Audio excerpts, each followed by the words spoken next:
Hey everybody, welcome back to the garage. If this is your first time visiting my channel, please go ahead, click on subscribe, and also click on the bell to receive all the updates and activities on my channel. Also check me out on Instagram to stay updated as well. So for the next video in the XCR project, we are going to be installing a suspension from the Indy Trail, and it's a standard Xtra 10 suspension. There's nothing really special about it. Just your run-of-the-mill suspension, gas shocks, nothing crazy on it. So it's going to be going into the XCR. This is a 1992 XCR 440 with the first generation of IFS in the front. We'll also be doing the front in a later video. Okay, so this is pretty much a fairly straightforward process. The only thing you really need to do is figure out where your mounting holes are. So there's a couple ways you can do this. I've confirmed the dimensions on a donor sled. The donor sled was a 1997 Indy Trail 4888. Or what you can do is you can go out to JB Shocks, and basically he has everything templated for you. But essentially, what it is 11 5/8 from the flat of the drive shaft to the first mounting hole, and then it's center to center 23 1/16 between the holes, and then it's 5 1/4 inches down from the top of the tunnel. So to make this easy for you, right? All you have to do is take a yardstick and essentially drill 2 1/4-inch holes in your yardstick to the corresponding dimensions in the template, and then take a piece of cardboard, piece of plastic, something firm, and make that 5 1/4 inches to measure the top of the tunnel down. So why don't we crawl underneath the sled and show you how you're going to spot your holes before you do any drilling. All right, so what we're looking at is you can see the drive shaft over on the far left, and this is the original mounting plate for the XC10 or whatever was in the XCR originally. That's the original mounting hole. So I've already gone through and I spotted the hole. Basically that's where the hole is going to be. So this is my 5 1/4 block.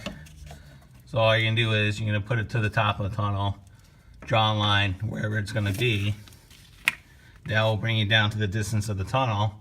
So what you're going to do now is you're going to take your yardstick, put it against the flat, and then what you would do is you would take your Sharpie and then spot the hole right through there, and then you're going to do the corresponding hole on the further on down on the yardstick.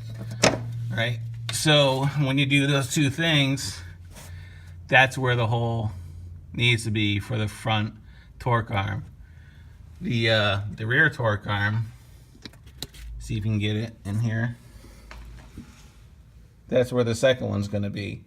So obviously we need to move the mounting bracket.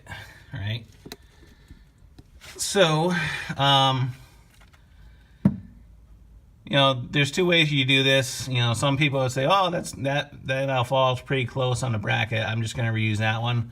But the problem is, once you put a 1/4-inch hole, say that's the diameter of the hole, you're left with a very small sliver of material to support the torque arm, and eventually what will happen is that little piece will just get ripped out. So what we're going to do is we're going to remove the original mounting plate, and I have the mounting plates from the Indy Trail, and what I've been doing is I've just been playing around with it. Because if you look, all these rivets are for the footwell, and so what we're going to do is we're going to remove this original mounting plate, and we'll toss it to the side, and then what we'll do is we'll use the mounting plate from the Indy Trail, and where's that hole? So say the hole's right there, right? Put it in the middle. If we use the original mounting hole, the original mounting plate is going to clear all these rivets, so we won't have to worry about grinding any of that stuff off. So essentially, that's what you're gonna do to spot your holes. It's pretty easy. What we're gonna do is, obviously the hole is not gonna transfer when we take that mounting plate off. So what we'll do is, once we get this mounting plate off, we'll spot it again. So let's go ahead and start removing these mounting plates.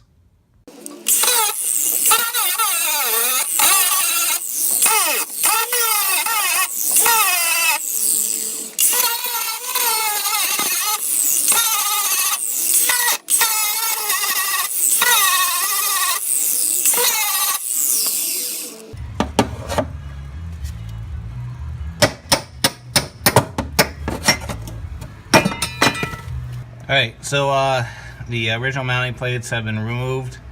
I went ahead and respotted the hole. Again, it's 5 1/4 down and 11 5/8 or whatever it was from the drive shaft. Alright, so here's the mounting plate from the Indy Trail. So what we're going to do is we're going to use the hole in the center, because right now there's a rivet down here holding on the heat exchanger. I don't want to mess with that, because if I was to drop it down, then I would have to mess with that rivet. I'm being lazy, and there really is no need to go after it. So if we look, this is going to work out pretty good. I don't have any obstructions from the rivets on the from the footwell, so this is pretty good. So what we're going to do is we're going to drill this hole.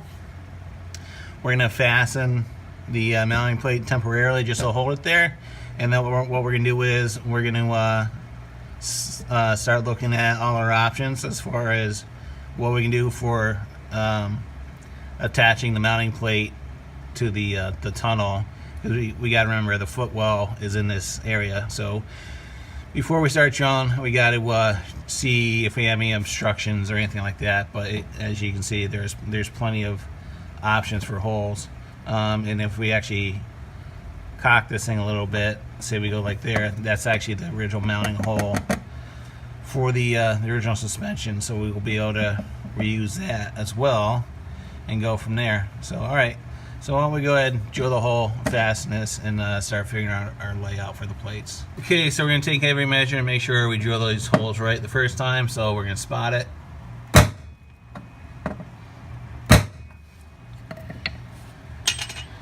And then we're going to do a pilot drill first.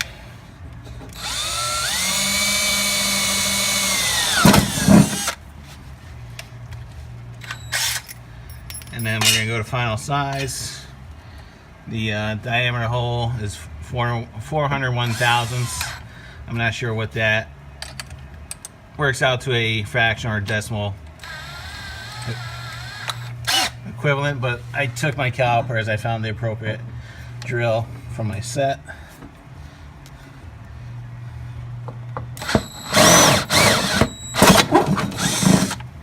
Alright, so the first hole is drilled, and what we're going to do is essentially we're going to repeat the same steps all the way around and drill all our holes. Alright, so we have the mounting plate on, and I have it just bolted on temporarily through the hole that we're going to be using for the front torque arm.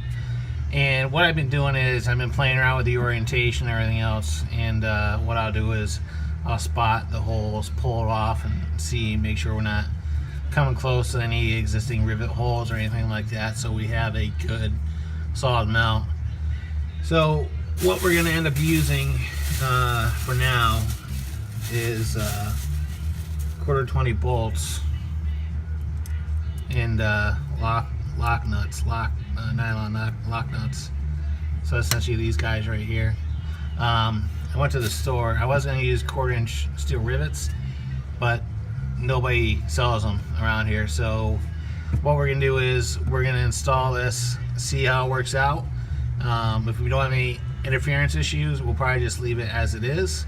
But if we do run into interference issues, what we'll do is we'll order the 1/4" steel pop rivets and go and just replace them. So what I'm going to do is I'm going to put 4 in, 2 here, 2 here. Because we're using nuts and a bolt, I'm not going to hang out anything lower here just because I don't want the torque arm to basically come up with any interference. I already checked on this side, so say when the torque arm does come up, it does have enough clearance for the torque arm to swing past what we're going to have here for the nut. We have about a 3/4 of an inch of clearance on the torque arm between you know, the cross shaft and the torque arm for it to swing. So we should be fine. But probably what I'm going to do is, once I get everything mounted, I'll probably just come in just on the back side with the angle grinder and the cutoff saw or the cutoff wheel and just zip them off flush. So why don't we go ahead and start drilling these holes and get it mounted permanently.